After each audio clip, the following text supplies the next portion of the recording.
우리 성도 여러분, 우리 기독교에는 우리 기독교만이 쓰는 많은 이 특수한 용어들이 있습니다. 예를 들어서 구속이라든지 십자가, 혹은 죄사함, 혹은 은혜, 혹은 이렇게 화목제물, 혹은 이 속죄, 이러한 낱말들은 우리 기독교에서 독특하게 쓰는 이런 낱말들입니다. 그런데 여러분들께 만약에 우리 기독교에서 쓰는 이런 특수한 용어들 가운데서 어떤 용어가 가장 마음에 이렇게 그 감동을 주고 또 아름답게 느껴지냐 이렇게 묻는다면 아마 여러분 각기 다 다른 대답을 할지 모르겠어요. 그러나 저는 항상 생각을 합니다. 우리가 쓰는 용어 가운데 가장 아름다운 용어는 바로 은혜라고 생각하는 거예요. 그래서 우리 교회는 은혜 한인교회라는 이름을 짓고 지금까지 예배를 드리고 있습니다. 우리 성도는 아마 은혜라고 하는 이 단어를 싫어하는 사람 한 사람도 없을 거예요. 특히 우리 한국 교인들은 아마 은혜라는 이 단어를 굉장히 좋아할 거예요. 근데 이 은혜라고 하는 이 낱말의 뜻은 그 속에 여러 가지 뉘앙스가 들어있습니다. 여러 가지 이 다른 뜻들이 복합이 되어 있단 말이에요. 예를 들어서 이 옛날에 이렇게 세상에서 이 카리스라고 하는 은혜라고 하는 이 단어가 쓰일 때는 원래 그것은 매력, charming, 매력 이런 뜻으로 많이 쓰여 있습니다. 또 뿐만 아니라 이 기쁨, 혹은 즐거움, 혹은 호의, 혹은 감사할 만한 것들, 이런 많은 뜻들이 그 속에 포함이 되어 있는 거예요. 그런데 이 카리스라고 하는 이 낱말, 즉 은혜라고 하는 이 단어 가운데 주된 뜻은 거저 주시는가, 선물, 공짜로 주시는가, 값없이 주시는가, 이 뜻이 그 속에 많이 포함이 되어 있습니다. 우리 성도는 오늘도 하나님께서 우리에게 값없이 많은 참 선물을 주시길 원했어요. 그것을 바로 은혜라고 부릅니다. 이 은혜는 크게 두 가지가 있어 영원한 은혜와 일상적인 은혜가 있습니다. 영원한 은혜라고 하는 이 말은 우리가 죄사함을 받고 참 하나님의 자녀가 되고 성령 받고 거듭나고 참 이 구원을 받는 이 무엇을 합쳐서 우리 영원한 은혜라고 부르는 거예요. 이것을 영원한 은혜라고 부르는 이유는 이 은혜는 한 번 받으면 영원히 놓칠 수가 없기 때문에 그렇습니다. 그런데 이 우리가 하나님께서 우리에게 주시는 은혜는 이런 영원한 은혜가 있을 뿐만 아니라 일상적인 은혜가 있습니다. 그것은 내가 병들었을 때 병을 고쳐준다거나, 내 사업에 어려운 문제가 있을 때 그 문제를 해결해 주신다거나, 혹은 내 자녀가 참 옆길로 갈 때 하나님께서 참 이렇게 초자연적으로 이렇게 바른 길로 불러주시냐지, 우리가 세상을 살아가면서 필요한 도움을 하나님께서 주신 것을 일상적인 은혜라고 부른다 말이에요. 우리는 바로 하나님의 영원한 은혜를 우리가 받을 뿐만 아니라 항상 우리는 하나님의 일상적인 은혜 가운데서 우리가 살지 않으면 됩니다. 그 일상적인 은혜 가운데서 우리 성도는 매일매일 주님을 만나는 삶을 살 수 있기 때문에 그렇습니다. 근데 한 가지 우리가 꼭 기억할 것은 여러분과 우리는 같은 차원에 살고 있기 때문에 직접적인 트랜잭션, 직접적인 거래가 가능한 거예요. 우리가 참 제가 여러분께 종이 한 장을 드릴 수가 있고 여러분은 저한테 볼펜 한 장을 줄 수가 있습니다. 그러나 우리 하나님은 우리와 다른 차원에 계시기 때문에 하나님과 우리는 직접적으로 거래가 불가능한 거예요. 그분을 직접 볼 수도 없고 직접 음성을 들을 수도 없고 직접적인 거래가 불가능합니다. 그래서 우리 하나님께서는 참 우리에게 그토록 주기를 원하시는 이 영원한 은혜 혹은 일상적인 은혜를 주시기 위해서 그분은 반드시 어떤 채널, 어떤 통로를 쓰시는 거예요. 예를 들어서 교회라고 하는 것은 주께서 우리에게 은혜를 주시기 위해서 쓰시는 통로 가운데 아주 대표적인 통로입니다.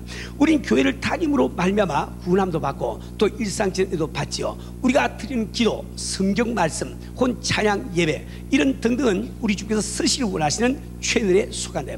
근데 우리 하나님께서 쓰시는 그 채널 가운데서 가장 직접적이고 가장 그분께서 쓰시길 기뻐하시는 그 채널이 바로 이 성례입니다.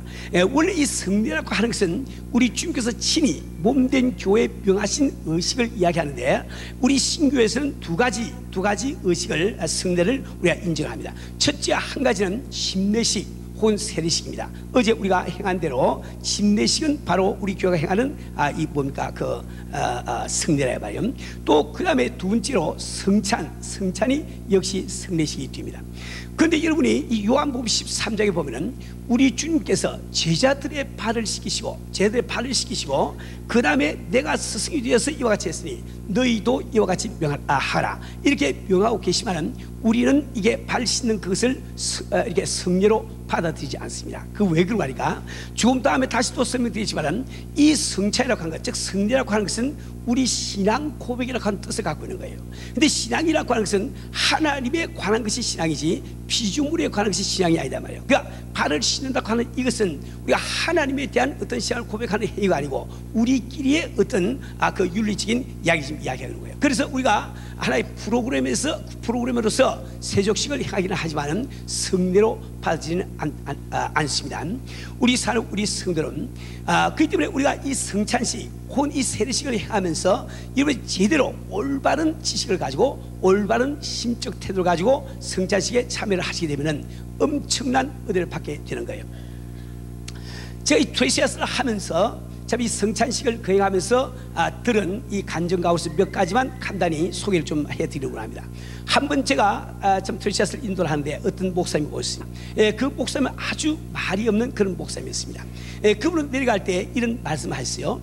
자기는 참 목사의 아들로 태어나서 참 젊을 때 목사되어서 목회를 했지만은 그 목회에 실패를 하고 그는 또 다른 교회에서 부목사로 일하고 계신데 그 사역도 잘 되지 않다고 이야기했습니다. 근데 왜 자기가 목회에 자꾸 실패를 하는지 자기 자신은 그 이유를 너무나 잘 알고 있대요. 그것은 자기 마음속에 용서하지 못하는 마음이 있대요. 그는 어릴 때 목사의 아들로 태어났는데 참 어릴 때 어머니가 돌아가시답니다. 그 어머니가 돌아가신 다음에 자기 아버지가 자기들에게 가정교사로 오는 이대생하고 재혼을 하시단 말이에요.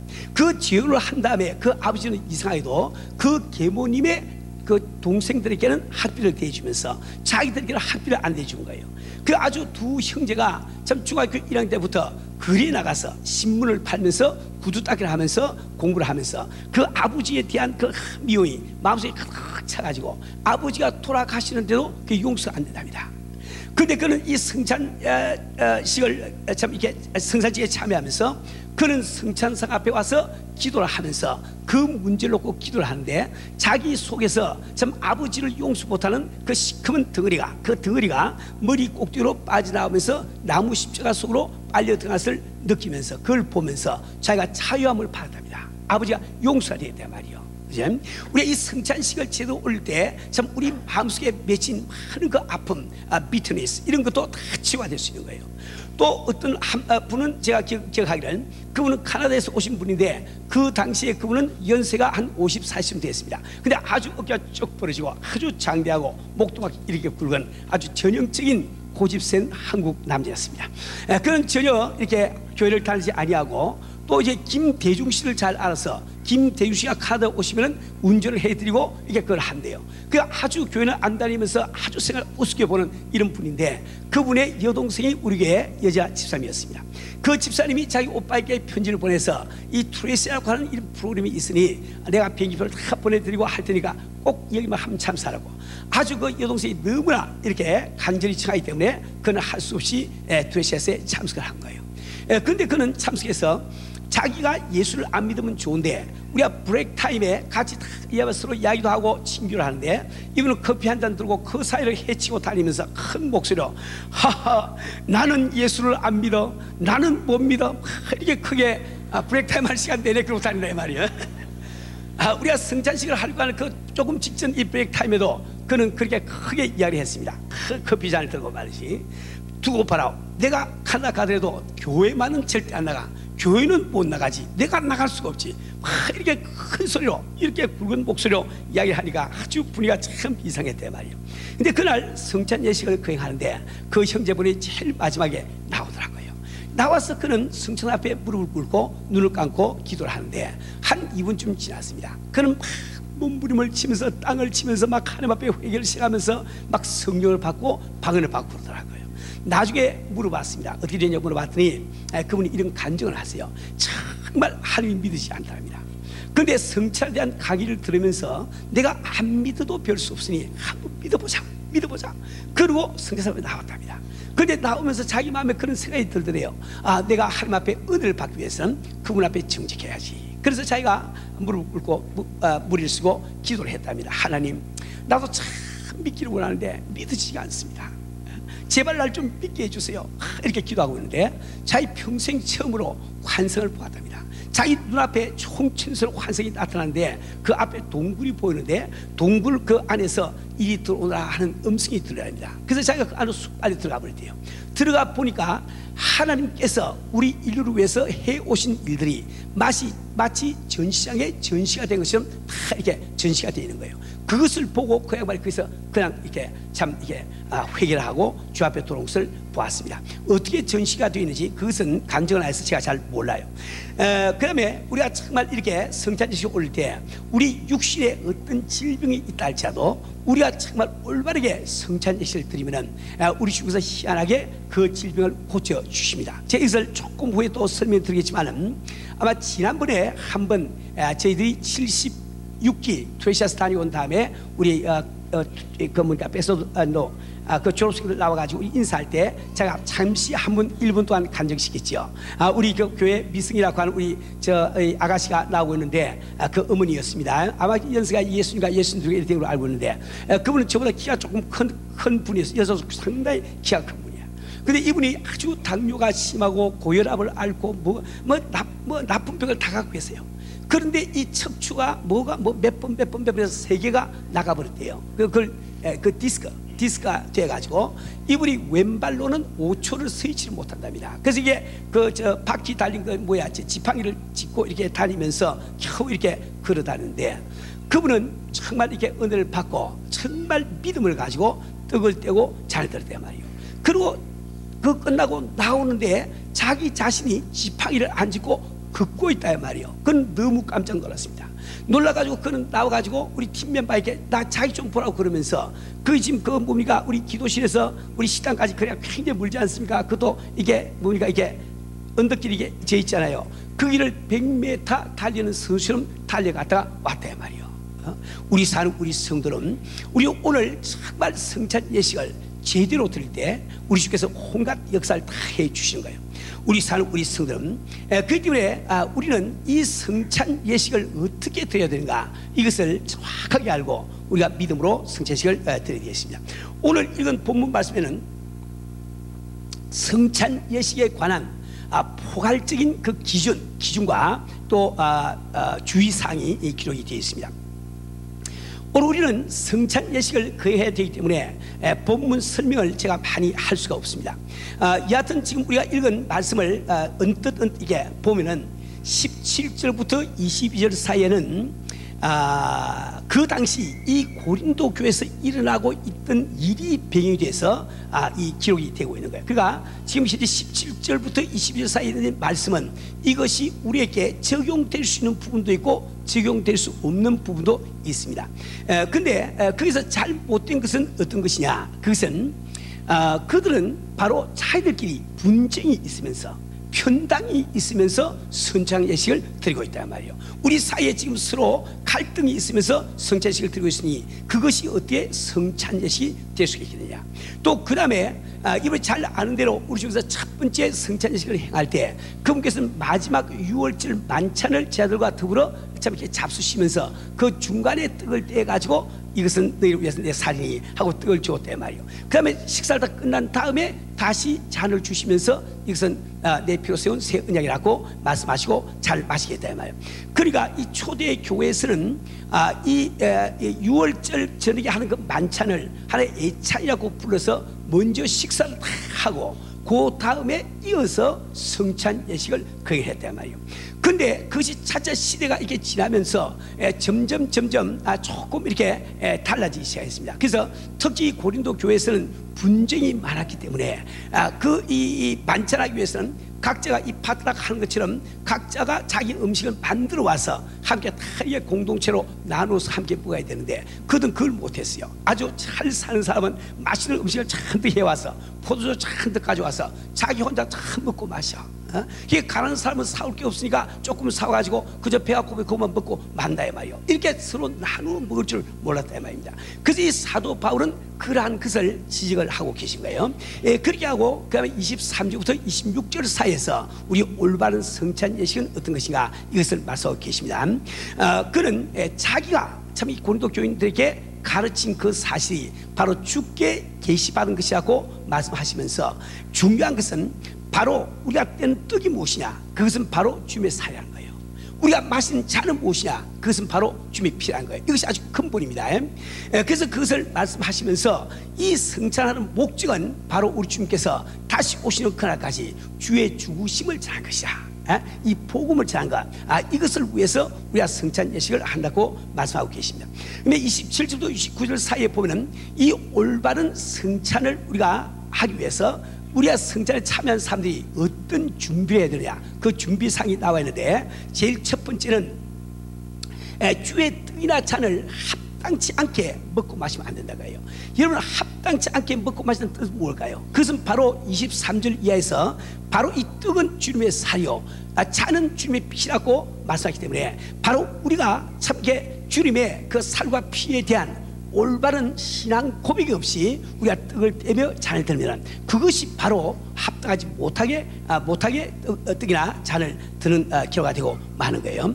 자, 그렇기 때문에 우리는 바로 성찬 예식에 참여하기 전에 내 자신을 살피라고 되어 있습니다. 다시 말해 내 마음속에 올바른 신앙 고백이 있는지 그걸 살펴보라고 말씀하고 계시고, 그 다음에 주의 몸을 분변치 못하고 먹고 마시는 자는 자기의 죄를 먹고 마신다.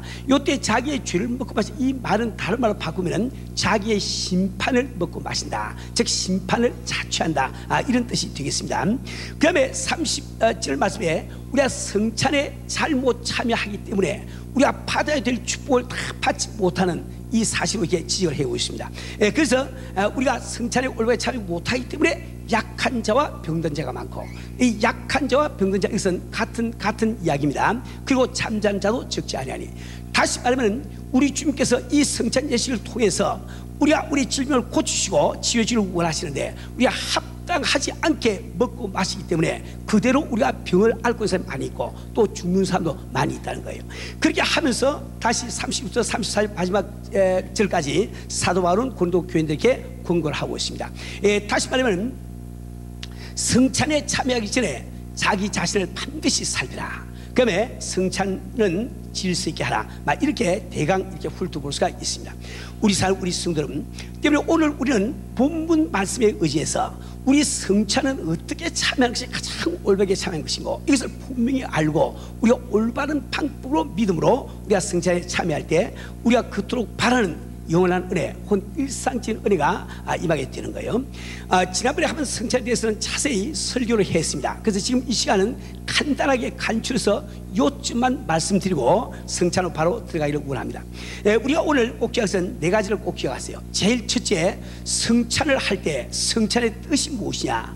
What is the meaning of communion service? 이 communion service의 meaning, 뜻이 무엇이냐? 이걸 분명히 알아야 됩니다. 성찬의 뜻은 바로 신앙 고백입니다. 우리 주님 앞에 나의 믿음을 고백하기 위해서 우리는 떡과 잔을 드는 거예요.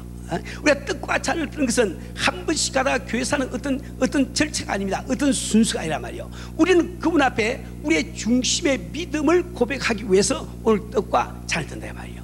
그런데 이 성찬을 하면서 떡과 잔을 드는 그 자체가 우리에게 어떤 축복이 되고 은혜가 되지 않습니다.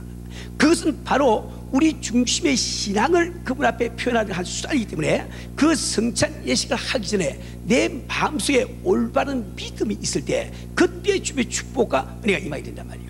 그럼 우리가 이 성찬 예식을 올리면서 우리가 하고자 하는 신앙 고백은 무엇인가? 그것은 바로 성육신에 대한 신앙 고백이다. 성육신에 대한 신앙 고백은 쉽게 2000년 전에 우리는 참 이 땅에 오셔서 사실은 historical person, 역사적인 인물 예수라고 하는 분을 알고 있는데 그 예수님이 나를 만나러 오신 하나님이심을 내가 믿는 거예요. 우리는 오늘 성찬에 참여할 때 다시 한번 그 신앙 고백을 하지 않으면 됩니다. 주여, 2000년 전에 이 땅에 사시던 예수님, 나는 당신이 나를 만나러 오신 하나님이심을 믿습니다. 그 신앙을 고백하기 위해서 오늘 떡을 떼며 잘 돼야 되는 거예요. 만약에 우리가 예수님이 하나님이시라고 하나님의 아들이라고 하는 이런 신앙 고백이 없다고 하면 우리가 왜 그분의 살을 먹고 마시겠습니까? 바로 그분의 하나님의 아들이시오 그분의 살과 피만이 우리의 유일한 생명됨을 우리가 알기 때문에 우리는 그분의 살을 먹고 피를 마시길 원치 않습니까? 그래서 이 우리가 성찬식 올릴 때 제일 중요한 것은 바로 성육신에 대한 신앙 고백을 하는 거예요.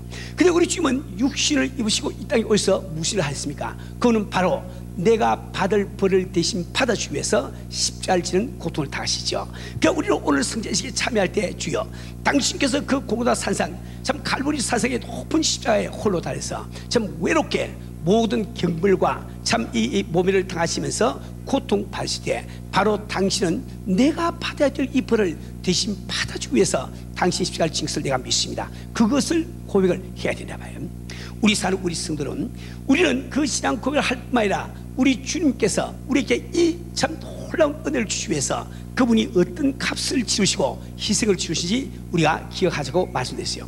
오늘 시간이 없기 때문에 자세히 설명을 다 못 드립니다. 그러나 여하튼 우리 주님께서 참 하늘 보좌에 하신 우리 주님께서 이 땅까지 오셔서 나를 위해서 죽음까지 경험하신다는 이것은 그분의 입장에서는 엄청난 값이요 엄청난 희생입니다.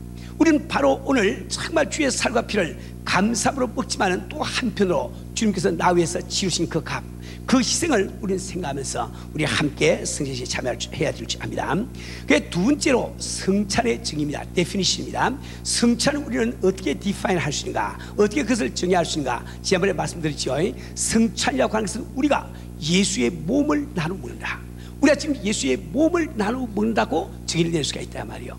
이 십자가에 달려 돌아가신 우리 주님의 육신은 바로 돌아온 탕자가 먹고 살았고 아버지가 잡아놓은 살찐 소가지와 같단 말이에요. 바로 그것은 우리의 유일한 생명이 되는 거예요. 그래서 우리는 함께 오늘 예수의 몸을 나누어 먹는 일을 한다 말이에요. 그런데 우리가 주의할 것은 예수님께서 제일 첫 번째 성찬 예식을 거행하시되 그분께서 쓰신 떡은 무교병이었습니다.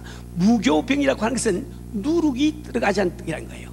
우리가 지금 먹고 있는 이런 이 화이트 브레드든지 이런 식빵들은 전부 다 누룩이 들어가 있으니까 한 조각을 때리고 하면 잘 떨어지지만은 누룩이 들어가지 않은 떡은 떨어지지 않습니다. 그래서 그것을 깨야 되는 거예요. 이것은 무엇을 뜻하는 거? 바로 누룩이 들어가지 않은 떡이라고 하는 것은 죄가 없인 완전한 참 주님의 육신을 갖다가 상징한다 말이에요. 그분의 육신을 완전하기 때문에 우리를 위해서 한쪽을 주시기 위해서 그분은 그 몸을 갈갈이 찢지 않으면 안 되는 이 사실 이야기하는 거예요. 우리 사는 우리 성도는 오늘 우리는 성찬 예식에 참여할 때 이 사실을 꼭 기억을 하세요. 우리는 지금 주의 몸을 나누어 먹는 거예요. 그래서 주님의 한 조각, 살의 한 조각은 내 속에 들어오고 또 한 조각은 내 자매 속에 들어가고 또 한 조각은 지금 형제 속에 들어가고 있는 거예요. 그래서 우리는 다 이렇게 주님의 살이 갈갈 찢어진다 말이에요.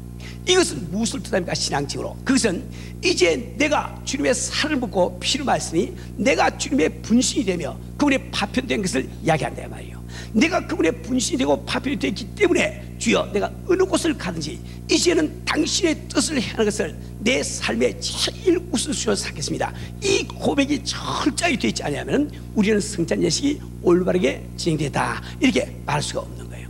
그런데 이처럼 흩어졌던 우리 참 그리스도의 몸이 우리가 함께 예배드리기 위해서 모이니까 한 몸이 또 이룩되지 않습니까? 그래서 이 교회를 그리스도의 몸이라고 할 때 그런 뜻도 그 속에 한 가지가 포함이 되어 있는 거예요. 이것은 신앙적으로 우리에게 무엇을 이야기합니까? 우리 한 사람 한 사람이 같은 그리스도의 몸에 붙은 지체가 되기 때문에 같은 몸에 붙은 지체들은 조건 없이 서로 사랑하고 조건 없이 서로 연합하고 돕게 되어 있단 말이에요. 우리는 오늘 정말 떡을 떼며 자를 때 정말 여러분이 주님께서 예배하신 축복을 내가 경험하기를 원하신다면 고백을 하세요. 주여 내 옆에서 지금 떡을 떼고 있는 저 참 김집사가 내 옆에서 지금 떡을 떼고 있는 저 이집사가 나와 함께 당신의 같은 몸에 붙은 지체인 것을 내가 고백합니다. 때문에 나는 저를 조건 없이 사랑하고 조건 없이 하나가 되고 조건 없이 연합하겠습니다. 이 마음이 그 고백이 없이는 올바른 이런 성찬식이 될 수가 없는 거예요. 자 이제 세 번째로 그 성찬의 목적이 무엇인가? 왜 우리는 성찬 예식을 거듭 이렇게 참 이렇게 거행하게 되는가? 그것은 목적은 바로 우리가 기억하는 거라고 했죠. 우리 인간은 너무나 잘 잊어버려요. 그래서 다시 우리는 한번 기억하기 위해서 우리는 떡을 떼며 잔을 들라고 우리 주님은 말씀을 하시다 말입니다. 자, 그런데 우리가 무엇을 기억하는고 세 가지를 기억해야 됩니다. 과거에 대한 기억과 현재에 대한 기억과 미래에 대한 기억이에요. 자, 과거에 대한 기억은 무슨 말이고 오늘 우리는 떡을 떼며 잔을 때 그냥 떼고 저 떡을 떼고 잔을 마시고 이러면 안 됩니다. 우리는 정말 떡을 떼며 잔을 때 2000년 전에 우리 산 주님께서 갈보리 산상에서 그 험한 십자가에 혼자 매달려서 고통받으시는 그 광경을 내 마음속에 기억을 하세요. 그분이 어떤 값을 치르신지 우리가 기억을 하기 위해서 떡을 떼며 잘 든다 말이에요. 현재에 대한 기억이란 무슨 말일까요? 그것은 내가 바로 이 시간 그분의 살을 먹고 피를 마시기 때문에 그분이 바로 내 속에 계시고 내가 그분 안에 있는 것을 우린 기억하기 위해서 성찬식을 올리는 거예요. 세 번째로 미래에 대한 기억은 무슨 말이고, 그것은 이제 불언간 우리 주님이 다시 오시게 되면 우리는 공중에 올라가서 어린 양의 혼인잔치에 참여할 그 놀라운 소망, 그 영광을 다시 한번 기억하기 위해서 우리 오늘 떡을 떼며 잘 되게 되는 거예요. 다시 한번 저는 마지막으로 여러분께 성찬식에 참여할 수 있는 자격에 대해서 말씀을 드리려고 합니다. 우리가 신학적으로는 성찬식에 대해서 두 가지 견해가 있다고 말씀드렸습니다. 첫째, 한 가지를 폐쇄적인 견해라고 부릅니다. 그것을 클로즈드 커뮤니언 서비스라고 부르고, 또 한 가지를 공개적인 성찬식이라고 부릅니다. 그것은 오픈 커뮤니언 서비스라고 부르는 거예요. 그러면 이 폐쇄적이라는 말, 클로즈라는 말은 무슨 말인고, 이것은 견해가 말이죠. 주장이 교회를 다니면서 세례를 받고 자기 생활에 아무런 흠이 없는 사람, 죄가 없는 사람, 거리낌이 없는 사람, 이런 사람이 참여할 수 있는 특권을 갖고 있다, 이렇게 보는 것이 바로 클로즈의 입장이요. 오픈의 입장은 성찬 예식은 어디까지나 신앙 고백이요, 우리 아버지께서 가장 바라신 것은 죄인 하나가 회개하고 돌아오는 것을 바라시기 때문에, 비록 그가 세례를 안 받았다 할지라도, 비록 오늘까지 예수를 안 믿었다 할지라도, 오늘 바로 예수를 내 구주로 영접하고 나도 영생 받기를 원합니다, 이런 소원이 있는 사람에 가면 let him do it. 그 사람도 초대해서 성찬에 참여하는 거예요. 그래서 그에게 신앙 고백을 할 수 있는 기회를 주라고 하는 것이 오픈의 입장이란 말이에요. 저희 교회에서는 이 오픈의 입장을 취하고 있습니다. 때문에 아직 여러분이 세례를 안 받아서 상관이 없는 거예요. 오늘 정말 당신이 나도 우리 주의 살을 먹고 피를 마시고 나도 정말 영생을 얻기를 원하는 사람, 정말 주님과 더불어 1대1의 관계를 맺기를 원하는 이 열망이 있는 사람은 누구든지 와서 성찬식에 참여를 하시길 바랍니다. 우리 사는 우리 성도는 오늘 여러분 다 나와서 각기 주의 떡을 떼며 잘 들 텐데, 여러분 가운데 주님의 살을 먹고 마시는 자가 있고, 그냥 빵 먹고 포도주 주스 마시고 많은 분이 계셔. 그죠? 반드시 우리가 그분의 살과 피를 먹고 마실 때는 반드시 그분의 능력이 우리에게 임하게 되어 있습니다. 그분의 지나가신 흔적이 우리에게 남게 되어 있단 말이에요. 근데 어떤 사람은 그냥 하기는 하는데 형식적으로 하고 많은 사람이 있단 말이에요. 오늘 이렇게 두 갈래로 나눠질 거예요. 그런데 어떤 사람이 오늘 떡을 떼며 잘 들 때 주의 살을 먹고 주를 마실 수가 있는가? 이것은 구약 성경에서 예수님의 살은 하늘에서 내린 만나로 표상이 되어 있고, 참 이 예수님의 피는 반석에서 나온 생수로 표상이 되어 있단 말이에요. 근데 누가 과연 하늘에서 내린 만나를 먹고 또 반석에서 나온 이 생수를 마시냐 말이에요. 그것은 바로 광야에 나갔던 이스라엘 백성들이 먹고 마셨다. 똑같은 이스라엘 백성들이 애굽에 있을 때 만나를 내리지 않았습니다. 같은 이스라엘 백성이 가나안 땅에 들어갔을 때 만나를 내리지 않았어요. 그들이 광야에 갔을 때 만나가 내리고 생수가 나왔는데, 광야는 어떤 곳입니까? 돈이 100만 불이 있어도 소용이 닿지 않는 곳이 광야고 그랬지요. 박사위가 3개가 있어도 소용이 닿지 않는 곳이 그게 광야입니다. 내가 지금 과거에 사장 회장한 경력이 있다 할지라도 그것이 아무런 소용없이 그게 광야입니다. 광야는 어떤 곳입니까? 하나님으로부터 빚을 지지 않고는, 그분의 은혜가 아니고는 살 수가 없는 그곳이 바로 광야인 거예요.